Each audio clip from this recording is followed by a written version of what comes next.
नमस्कार।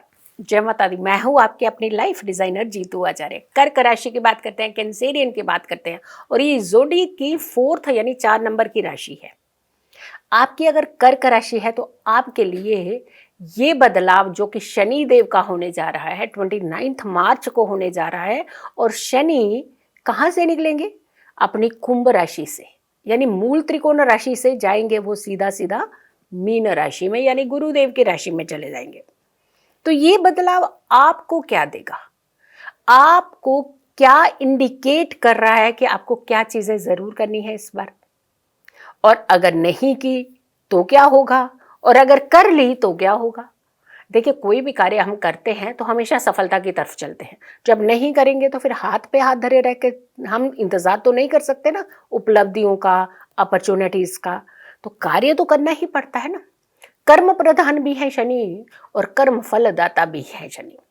चलिए, सबसे पहले तो अगर हम कर्क राशि की बात कर लेते हैं कि कर्क राशि वालों के लिए शनि का ये बदलाव कैसा रहने वाला है। कर्क राशि जोडिएक की 4th नंबर की राशि होती है जिसके स्वामी चंद्रमा होते हैं। बड़े चंचल होते हैं ये लोग।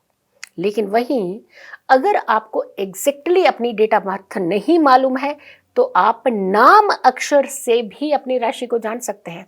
ह अक्षर, ही, हु, हे, हो, डा, डी, डो, डू, ये सारे जो अक्षर बनते हैं इससे आपकी कर्क राशि बनती है।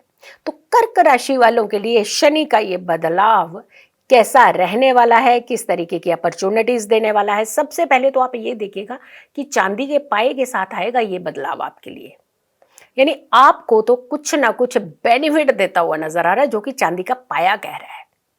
लेकिन वहीं अगर कि हम कुछ और प्रभाव की भी बात करते हैं, जैसे इनके कौन कौन के भाव के स्वामी हैं, फिर कहाँ कहाँ ये दृष्टि देंगे, किस तरीके की चीजें एक्टिविटीज ये करवा सकते हैं आपसे।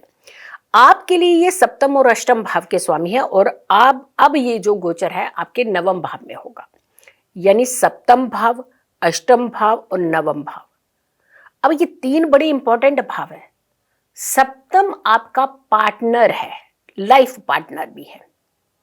अष्टम अचानक सडन भी है, लेकिन सप्तम से अष्टम द्वितीय भाव भी होता है, कुटुंब भाव भी हो जाता है वो शादीशुदा जिंदगी के बाद। लेकिन वहीं अगर नवम की बात करते हैं तो भाग्य भी हो गया। तो भाग्य का बहुत गहरा संबंध रहता है जहां पे शनि जाकर के बैठेंगे। शनि का बैठना अच्छा माना जाता है। शनि का देखना थोड़ा सा आपको दिक्कतें पैदा कर सकता है, तो इसीलिए बैठने वाला इंडिकेशन तो आपके लिए सही हो गया। अब हम दृष्टि की बात करते हैं कि शनि की दृष्टि कहाँ कहाँ पड़ेगी। पहले तो 11वें भाव पे पड़ेगी सीधा, यानी तृतीय दृष्टि हो जाएगी जो कि 11वें भाव पर पड़ेगी। फिर आपकी राशि से तीसरे भाव पर दृष्टि रहेगी, छठे भाव के ऊपर इसकी दृष्टि रहेगी। अब तीसरा पराक्रम है, मेहनत नहीं करोगे तो फिर तो कुछ मिलेगा नहीं। मेहनत तो इसका मतलब आपको करनी पड़ेगी। छठे भाव की अगर हम बात करते हैं तो वहां थोड़ा सा बेटर आपको रिजल्ट देगा। ये नवम में भी अच्छा रिजल्ट दे रहा है, छठे में भी ठीक ही दे रहा है। जो शत्रु आपको एनिमीज तंग कर रहे थे ना, अब नहीं तंग करेंगे। अब वो इनफैक्ट आपसे खुद ही पीछा छुड़ाने की बात करेंगे कि अरे हमें बख्श दो, ऐसा कहेंगे। जो आपको कह रहे थे ना, आपके पीछे पड़ गए थे ना, वो अब कहेंगे हमें बख्श दो, हम आज के बाद ऐसा नहीं करेंगे। तो कितना अच्छा रहेगा ना जब एनिमीज खुद परेशान होते हैं, क्योंकि उन्होंने अभी तक तो आपको परेशान किया होगा। तो यहाँ पर कुछ अच्छी चीजें भी आपके साथ होने वाली है। अब जब सडन की बात करते हैं, अष्टम की बात करते हैं, तो यहाँ पे पैतृक संपत्ति का बड़ा कंसर्न बन जाता है। सडनली अचानक कुछ आपको पूर्वजों की संपत्ति जो वो मिल भी सकती है और मिलते मिलते हो सकता है आपके हाथ से निकल भी सकती है। अब कारण भाई बहन हो सकते हैं, क्योंकि छोटी सी बात को लेकर के वाद विवाद होने की संभावनाएं हैं, वो भी भाई बहनों के साथ। यार अभी तक तो कह रहे थे कि बड़े भाई छोटे भाई जी बिल्कुल हमें तो कुछ कहेंगे नहीं, लेकिन यहाँ पे हो सकता है कुछ कहेंगे वो आपको कि नहीं अब तो हमारा भी हक है। जाग जाते हैं ना कभी भी, तो ऐसे होने की संभावनाएं लग रही है। लेकिन अगर हम हेल्थ की बात करते हैं, सबसे पहले हेल्थ को हमें नज़रअंदाज नहीं करना चाहिए। उसे इनफैक्ट बहुत ही माइन्यूटली उसकी तरफ ध्यान देने की ज़रूरत है। क्योंकि स्वस्थ रहेंगे तो बहुत सारी चीज़ें आप कर पाएंगे, स्वस्थ नहीं रहेंगे तो फिर परेशान रहेंगे। तो आपको खास करके अपनी हेल्थ का ध्यान रखना है।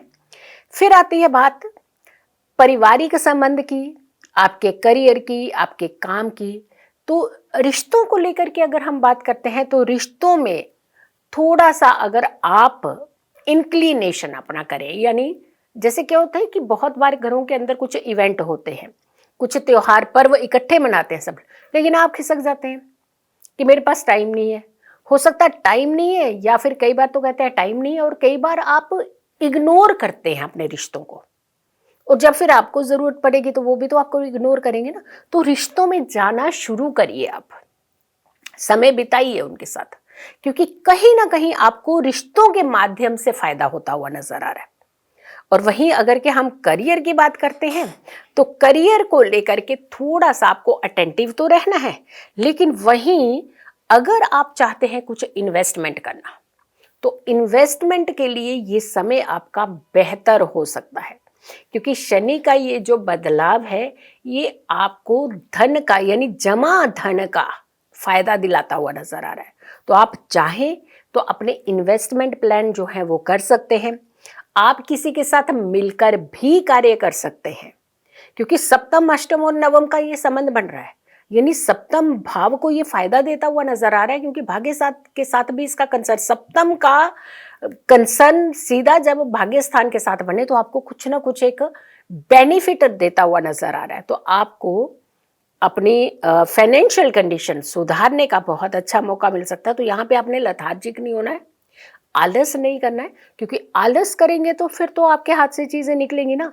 तो आलस नहीं करेंगे तो बहुत सारी चीजें जो है आपके हाथ में आएंगी। घबराना नहीं है, डरना नहीं है, परेशान नहीं होना है। शनि का बदलाव है, ग्रह है, बदलेंगी ही राशि, लेकिन हमें कुछ ना कुछ अटेंटिव होने की जरूरत होती है। तो कभी भी जब मुख्य प्लेनेट अपना घर बदलते हैं, अपनी राशि बदलते हैं, तो आपको अवेयर रहना है, अटेंटिव रहना है, और साथ के साथ कुछ रेमेडीज करनी है जो कि शनिदेव उससे प्रसन्न हो सके, शांत हो सके। हर शनिवार को आप बुजुर्गों, जरूरतमंद बुजुर्गों के साथ अगर हो सके, जैसे वृद्धाश्रम होते हैं, आप वहां जाकर के कुछ डोनेट भी कर सकते हैं और कुछ समय आप उनके साथ बिता सकते हैं। बेजुबानों के लिए कुछ खाने का, पानी का ये प्रबंध आपको जरूर करना चाहिए।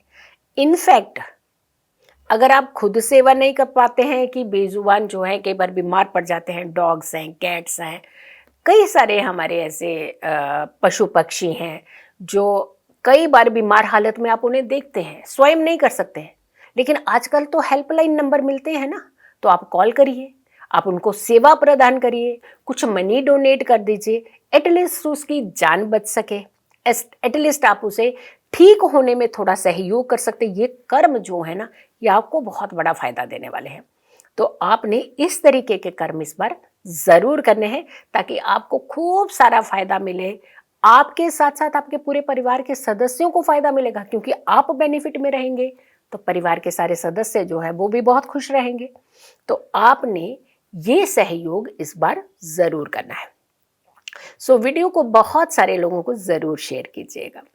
अगर आपने चाहते हैं कि आपके घर के सारे सदस्य अपनी अपनी राशि देख करके अपनी कुछ रेमेडीज, कुछ उपाय करें, तो बाकी राशियां भी, क्योंकि हम पूरी 12 राशियां इसमें डालेंगे कि शनि के बदलाव का 12 राशियों पर किस तरीके का प्रभाव रहेगा।